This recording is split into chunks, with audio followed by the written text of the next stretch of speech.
Teams are the way that we get almost everything done these days, from putting a astronaut at the International Space Station to making your egg McMuffin. But teams are hard work, and team dysfunction is altogether too common. So, how do we think about team dysfunction and what goes wrong that makes teams less effective than they could be? Probably the most commonly cited model, and an excellent model, of team dysfunction is Pat Lencioni's Five Dysfunctions of a Team model. It captures a lot of what goes wrong in the dynamics or the interpersonal relationships on a team. At the base level, Lencioni's model says there's an absence of trust that creates dysfunctional teams. It means that individuals maybe don't know each other well enough, can't predict each other's behavior, don't have confidence in one another's skills, or aren't sure the person is going to be dependable, or all the way to maybe having low integrity. When there's an absence of trust, it means that members of a team are not willing to be vulnerable to one another. It doesn't seem wise to be vulnerable to somebody you don't know or you don't have confidence in.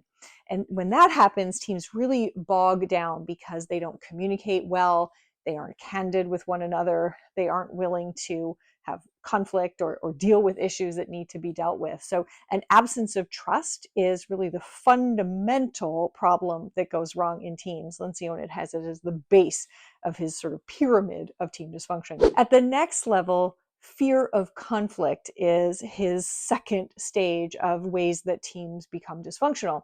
And fear of conflict, people who like to keep everything harmonious, who want to be liked, don't want to ruffle any feathers. There are so many ways of saying that.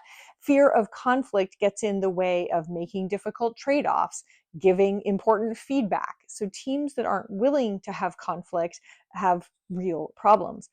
Now, Lencioni's model talks about fear of conflict. I would also say there is a whole nother category of conflict dysfunction, which is teams who are willing to have personal, abusive, nasty conflict.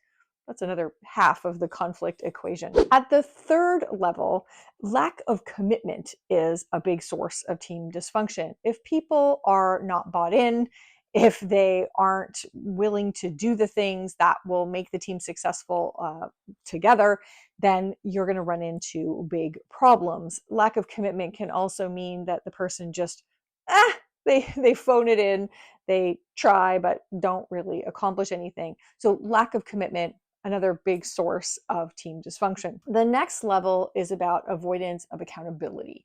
And accountability is the lifeblood of teams. So I always talk about the difference between a team and what I refer to as a community, which is just more of a group. On a team, you are interdependent with one another. You cannot accomplish your goals if somebody else doesn't accomplish theirs. So as soon as you have that level of interdependence, a big team dysfunction is that they aren't delivering. So if you can't count on your teammates to deliver the outcomes that you're counting on them for, we're going to get into team dysfunction in a big hurry. So that absence of accountability level, really important. The top level in Lencioni's model is inattention to results. Are you making it happen? Are you getting it done? Are you delivering the things that the organization needs you to deliver?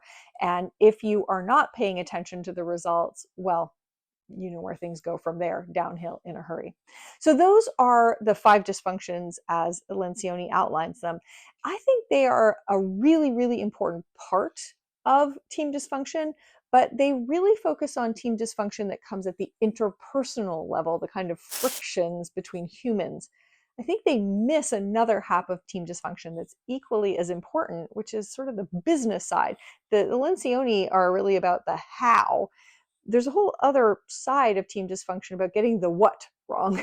So this comes to the team is not aligned with what the organization needs from them. They're working away on a bunch of stuff that isn't the most important stuff. They aren't adding the value that they uniquely need to add. Another what kind of dysfunction is teams that don't do an effective job of prioritization. So either they pick the wrong thing, but more commonly, they don't pick anything. They dilute themselves trying to do too many things at once. And so they are ineffective, they get nothing all the way to completion, and the organization gets let down. So team dysfunction is a complicated thing. Your team can become dysfunctional in so many different ways. It might be one of those interpersonal kind of ways: no trust, no conflict, no commitment, no accountability, no delivering results. But it might also be that everybody's trying really hard and they're putting in the effort, they're working together effectively, they're just working on the wrong stuff. Both of those components can lead to a team that really is dysfunctional.